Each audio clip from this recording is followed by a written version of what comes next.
Ya Bu-ibu ya.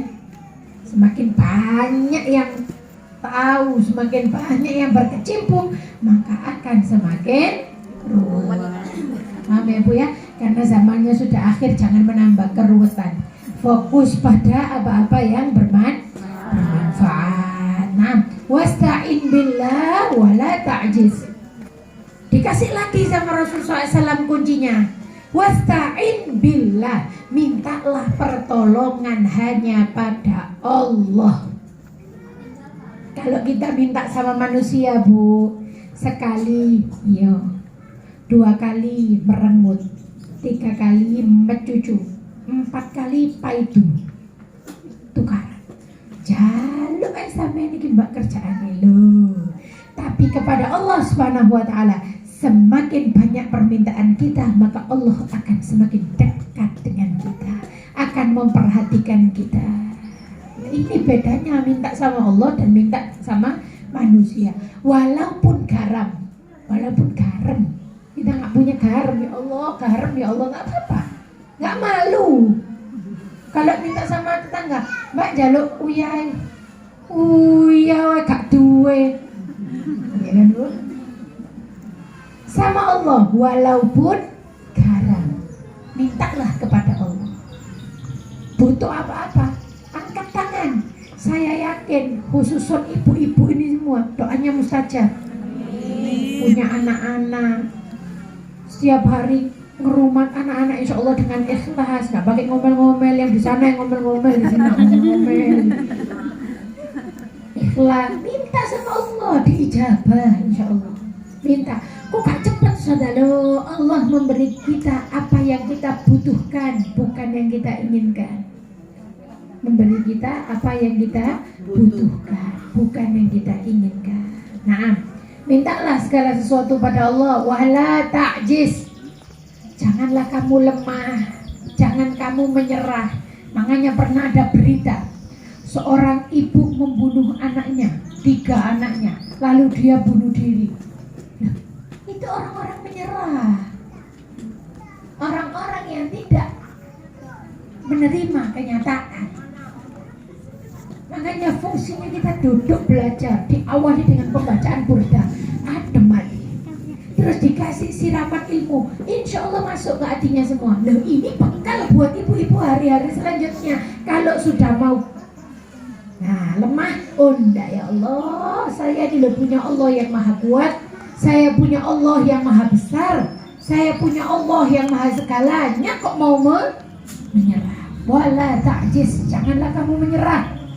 Apapun masalahnya, apapun rintangannya, karena Allah tidak memberikan masalah di pundak yang salah. Enggak, semua sudah ada porsinya masing-masing. Wah, dolek ngomong enak, awak iki sama saya pun punya masalah yang tidak saya ceritakan di sini, Bu. Semua semakin tinggi seseorang, semakin besar anginnya. Ibu-ibu juga, kalau masalahnya anak yang kecil-kecil Ibu ya, makanya anak bikin majelis ini saya suka kalau majelis ada anak kecilnya. Loh, ini walinya, ya tidak punya dosa. Apa sih Bu masalahnya anak-anak Ibu? Rebutan permen, ya, rebutan jajan, ngantuk, rewel, ya gitu. Semakin besar beda, semakin besar beda lagi, semakin tua seperti kita apalagi sudah beda masalahnya. Wala ta'jiz, janganlah lemah. Sebesar apapun masalah kita, kita punya Allah yang maha besar. Sebesar apapun masalah kita, kita punya Allah yang maha besar. Jangan kita lemah, menyerah. Akhirnya pakai jalan lintas bunuh diri. Wal'iyadzubillah, dikatakan barang siapa yang bunuh diri, itu tempatnya sudah bukan di surga, neraka Bu, tempatnya Bu. Bahkan hukumannya di dalam hadis dikatakan, saya lupa kata-katanya, barang siapa yang membunuh dirinya dengan minum racun, di akhirat dia akan meminum racun, dimatikan, minum racun, dimatikan, minum racun, sampai seluruh orang melihat dia bahwa dia mati dalam keadaan seperti itu. Mati dihidupkan, mati lagi dihidup, sampai merasakan sakit yang berulang-ulang. Barang siapa yang membunuh dirinya dengan lompat dari gunung, di akhirat itu dia akan terus lompat jatuh mati, naik lagi lompat jatuh mati, sampai nggak tahu sampai kapan akhirat. jangan cari jalan lintas yang salah. Insya Allah ya nggak ada Bu ya di sini. Tapi kalau kita melihat berita-berita itu, kadang-kadang kita kok iso, ya iso, karena nggak punya Allah. Karena nggak punya Allah. Hati-hati. Hati-hati. Kita harus punya Allah. Bukan harus punya uang Bu, harus punya Allah. Harus punya Allah. Nah, wala ta'jiz wa in asabaka syai'. Nah, Rasulullah SAW bilang, jika ada sesuatu yang menimpamu dari musibah, dari masalah, dari kegundahan, dari apapun itu, fala taqul, jangan kamu bilang, jangan pernah kamu berkata, lau anni fa'altu kada kada wa kada. Coba, oh aku ngini lah, ngini bang, coba, oh coba, oh coba. Sudah. Semua sudah ada takdirnya masing-masing. Walakin kul, akan tapi katakan, kalau kita tertimpa masalah, tertimpa musibah, tertimpa segala sesuatu yang tidak sama dengan kehendak kita, katakan, qaddarullahu ma syaa fa'al. Qaddarullah ma syaa fa'al.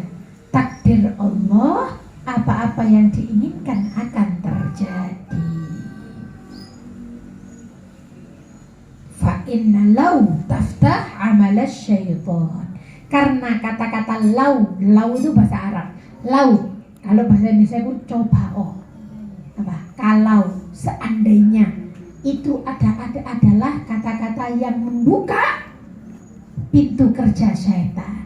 Kalau sudah ngomong gini, coba oh setan, makanya tahu tak kandani, setannya semua datang. Loh, makanya kayaknya kalut pikirannya, bingung. Nggak jadi ikhlas, nggak jadi ridho, nggak jadi sabar, nggak jadi tegar, bingung karepe dhewe. Kenapa? Karena dia sudah bilang lau, coba, oh seandainya, maka masuk kerja pintu setan gampang ngomongin berarti. Dia sudah tidak ada ridho di dalam dirinya, maka setan akan mudah mempermainkannya. Ya Allah, semoga kita dijaga ya Allah dari pintu setan. Maka Rasulullah SAW, la yaghni hadarun man qadar. Tidak ada yang bisa mencegah takdirnya Allah. Yang terjadi akan terjadi. Qala al-Imam Abdullah bin Alwi al-Haddad al-Hadrami al-Mutawaffi sana 1132 Hijriyah Bitarim rahimahullah fi qasidatihi ar-Ra'iyah. Dikatakan oleh Imam Abdullah bin Alwi al-Haddad dalam qasidahnya, wa in qaulak lim hadha wa kif wa hal minka i'tiradun 'ala ar-Rahman 'azza wa jal. Kul qaddarallahu ma syaa al-ilahu fa'al idza ghalabta kama qad sahha fil khabar was'al min Allahi kashfil bu's wad darar. Dikatakan dalam qasidah. Nah, ulama ini ngarang qasidah, pernah kayaknya saya ucapkan, tujuannya itu macam-macam, Bu. Ada yang pujian untuk Allah, ada yang qasidah itu pujian untuk Rasulullah, seperti qasidah Burda. Ini qasidah karangan untuk apa? Memuji Rasulullah. Ada qasidah yang isinya nasihat, seperti yang dikarang oleh Imam Abdullah bin Ali al-Haddad. Katanya Imam Abdullah bin Ali al-Haddad, perkataanmu, kenapa ini terjadi? Bagaimana bisa terjadi? Apakah mendebat Allah Subhanahu wa taala? Seakan-akan dia tidak ridho terhadap takdirnya. Itu adalah minka i'tiradun 'ala ar-Rahmani 'azza wa jalla. Itu adalah bentuk perlawananmu kepada Allah. Coba ini biar aku aja ini yo. Sudah 5 tahun Bu diinget-inget. Coba ini biar aku loh. Sudah Bu, yang lalu biarlah berlalu. Semakin kita bertanya, kok bisa kok terjadi? Nah, itu menunjukkan penentangan kita kepada Allah. Kul, maka katakan, kalau kamu kena masalah, qaddarullah ma syaa fa'al. Ilahu fa'al. Takdir Allah, apa-apa yang dikehendaki Allah akan terjadi. Nggak bisa dicegah. idza ghalabta kama qad sahha fil khabar, seperti apa yang disebutkan dalam hadis. Was'al minallah, dan kamu mintalah kepada Allah kashful bu's wad dharar, mengangkat segala penyakit dan bahaya. Minta sama Allah, minta nasib yang baik, minta takdir yang baik, khususnya buat anak-anak kita sekarang. Ya kita juga minta husnul khotimah, minta jalan yang baik, takdir yang baik, dan anak-anak kita. Ya Allah kasih nasib yang baik. Punya anak cantik, kaya, pintar, nasibnya nggak baik, ada aja nggak enak. Minta nasib takdir yang baik. Nah, waqala fil ukhra, dikatakan di dalam qasidah yang lain oleh Imam Abdullah bin Ali al-Haddad,